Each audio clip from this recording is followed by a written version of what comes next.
दोस्त हैं राजेश गुप्ता। जापान दुनिया में सबसे ज़्यादा जीने वाला 100 साल वाला लोगों वाला देश है। लेकिन उनकी असली ताकत उनकी लंबी उम्र नहीं है। इनफैक्ट उनकी असली ताकत उनकी टाँगों में है, लेग्स में बनती है।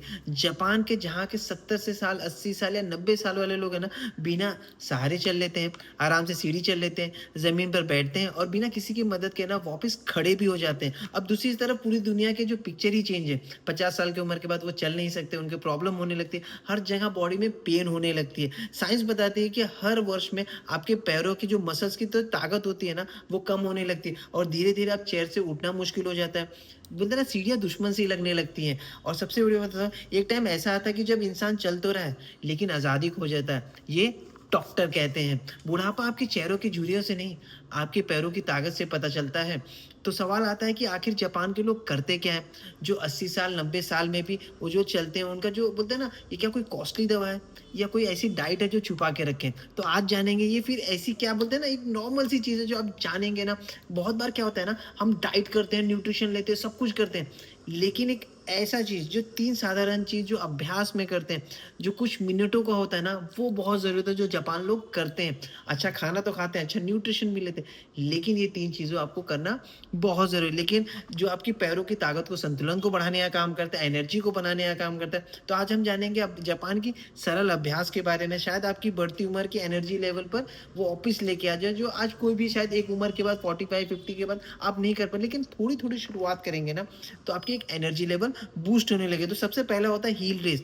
जापान की पटलियों को जब चलने वाली जो मसल्स होती है ना, उसको क्या होता है? तो सबसे बड़ी बात बता दूँ, ये बहुत ईज़ी है। ये मैंने ना बहुत बार पढ़ा हुआ है। ये डायरेक्ट आपके हार्ट को पंप करने का काम करता है। आपके पैरों को जो बोलते हैं ना, जमा हुआ चीज़ है, उसको ब्लड को सर्कुलेशन लाने का काम करता है, वापस दिल को पंप करने का काम करता है। ये बहुत ईज़ी है, कोई भी कर सकता है। एक लेडीज़ के लिए बहुत ज़्यादा एक इफ़ेक्टिव चीज़ है। अगर आप किचन में काम कर रहे हैं ना, तो आपके जो पैरों के पंजे होते हैं ना, सिर्फ़ उनको ऐसा-ऐसा उठाना है। जो पीछे के मसल्स होते हैं ना, वो पंप करते हैं। वो क्या करता है, वो हार्ट को पंप करने, धीरे-धीरे आपके जो पैरों का मसल्स होता है ना, वो भी मज़बूत होने लगता है। इसको सिर्फ़ 2 सेकंड, जब आप ऐसे ऊपर पैरों को उठाएँगे, 2 सेकंड रुकना है, थोड़ा-सा गैप रखना है अपने पैरों को और इसको सिर्फ़ थोड़ा-सा उठाना है और देखेंगे ना, धीरे-धीरे आप 15 इसका रिपिटेशन करेंगे, 15-15 का रिपिटेशन करेंगे। दिन भर में अगर आप 100, 200 जहाँ से शुरुआत हो, चाहे शुरुआत में 5 होगा, 10 होगा, ऐसे बढ़ाते, बढ़ाते, बढ़ाते आपकी जो टाँगें हैं ना, वो मज़बूत होने लगेंगी, उनका संतुलन अच्छा बनेगा। आप बोलते हैं ना, बैलेंस करके चल पाएँगे।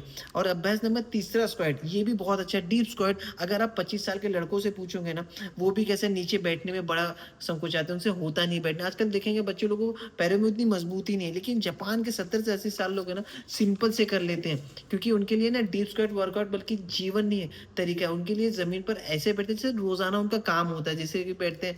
जैसे आपने देखा होगा, जैसे मुस्लिमों को देखा होगा जो नमाज़ पढ़ते हैं, उनको पैरों के लिए भी मजबूत, ऐसा आपके पैरों के लिए भी वो मजबूत था। एक होता है जब हम वॉशरूम में जाते हैं, पहले के ज़माने में हम कैसा बैठते थे, वैसे आपको स्ट्रेट बैठना है और ऑफिस स्ट्रेट खड़ा रहना, धीरे, धीरे, धीरे करके बैठना है। जहाँ तक आपका पहुँच पाए, वहाँ तक करना है। शायद शुरुआत में आपको चैलेंज होगा, लेकिन देखा जाएगा ना, आज की जो न्यू जनरेशन है ना, आपको देखेंगे वो सुबह ऑफिस में बैठा रहती है, घर पर सोफ़े पर बैठती है, कार की सीट पर बैठती है। धीरे-धीरे उनकी जो ब्लड की मूवमेंट होती है, जो बॉडी की मूवमेंट होती है ना, वो भूलने से लगती है। तो आपकी नी में प्रॉब्लम में स्टिफनेस आने लगती है, जिसकी वज़ह से प्रॉब्लम होता है। ज़मीन से उठना आपके लिए सबसे बड़ी चैलेंजिंग होती है। इसलिए डीप स्क्वाट की लंगोटी पोज़ीशन भी आपको हेल्प करने का काम करती है। इसके लिए स्ट्रेट आपको धीरे-धीरे नीचे बैठना है, ज़मीन पर बैठना है, कोशिश करना है एड़ी को अब ज़मीन पर ना उठाएँ, जो आपकी एड़ी है ना, उसको उठाएँ ना, एड़ी पड़ी रहे और आप ऐसे धीरे-धीरे बैठ जाएँ। जितना कोशिश हो के उतना हो सके, धीरे-धीरे आपको रोज़ सिर्फ 30 से 60 सेकंड अभ्यास डेली करना है। ये मसल्स बढ़ाती है, मजबूत बनाती है, सबसे इम्पोर्टेंट शरीर को फ़ील करने का काम करता है। अगर आप भूल चुके हैं तो याद रखना, आपकी मांसपेशियाँ बनने लगती हैं, पूरे रेंज ऑफ मोशन है आपकी, समझ रहे हैं? और डीप स्क्वाट की ताकत आपको वापस आने लगती है, जो आपकी जो मसल्स होता है, वो वापस इम्प्रूव करने, आपकी लेग्स मजबूत होने। अभ्यास मतलब सैंपो वॉक। वो अगर अगर आप सोचते हैं कि बोलते हैं ना, ज़्यादा तेज़ चलना से फ़ायदेमंद है, तो बेस्ट चलना, ये जापान का सीधा सी एक उल्टा है, बिल्कुल ही अलग है। जापान बोलते हैं ना, संस्कृति एकदम ही अलग है। उनके शब्द में स्नैपो आता है, इसका मतलब शांत होकर सही तरीके से चलना। सुनने में बहुत ईज़ी सा लगता है, लेकिन ये साधारण आदत है ना, असाधारण फ़िटनेस को हिस्सा बना लेती है। आजकल नॉर्मल इंसान चलते कहाँ हैं? अगर हम देखेंगे, नॉर्मली सब मोबाइल पे चलते रहते हैं, देखते-देखते चलते रहते हैं, जल्दबाज़ी में चलते हैं, अपने पोज़ बदलते, मतलब अपने पोज़ में चलते रहते हैं, वो जो सही पोज़ में नहीं चलते। तो जापान की आदत क्या, हर एक स्टेप को फ़ील करना, आपको स्ट्रेट चलना है, हर एक स्टेप को फ़ील करना है, मोबाइल को नहीं देखना, आपकी वॉकिंग पैटर्न को फ़ील करना है। जब आप इस चीज़ को करते हैं ना, आपकी संतुलन अच्छी होने लगती है, आपकी जो नीज़ कमज़ोर होती है, वो मज़बूत होने लगती है और धीरे-धीरे आपको बहुत अच्छा फ़ील होने लगता है। आपकी मैकेनिक जो शरीर होता है ना, वो अपने आप स्थिर होने लगता है। आपको ये 3 वर्कआउट बहुत ज़्यादा इम्पोर्टेंट है। ये डेली 20 से 30 मिनट आपको स्नैपो वॉक करना है, आपकी मसल्स को मज़बूत करता है, ब्लड सर्कुलेशन को सही करता है और आपकी फ़िटनेस लेवल को भी बढ़ाने का काम करता है। सिर्फ़ शुरुआत में अगर 20 मिनट, 30 मिनट नहीं हो पा रहा, तो 10 मिनट, 15 मिनट उम्र बढ़ाने का, मज़बूत चलने लगती है, स्थिर लगने। लेकिन इसमें से तीसरी चीज़ आपको सबसे बड़ा, ये जो 3 चीज़ आपको बताया ना, एक चीज़ और है जो राज़ छुपा हुआ है। जापान के लोग हैं ना, केवल वर्कआउट नहीं करते, अपने शरीर के हर दिन चलने के लिए मूवमेंट करते रहते हैं।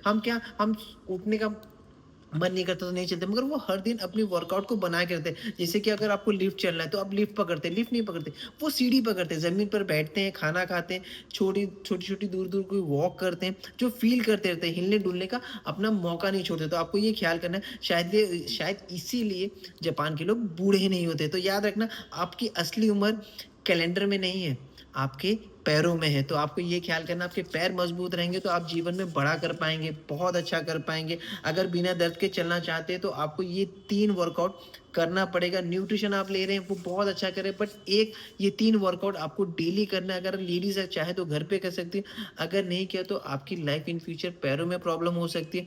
तो शुरुआत एक छोटे-छोटे स्टेप से करनी है, जो एक नेक्स्ट लेवल पर लेके जाने का काम करेगा। Thank you so much. ये 3 वर्कआउट बहुत ज़्यादा इम्पोर्टेंट है।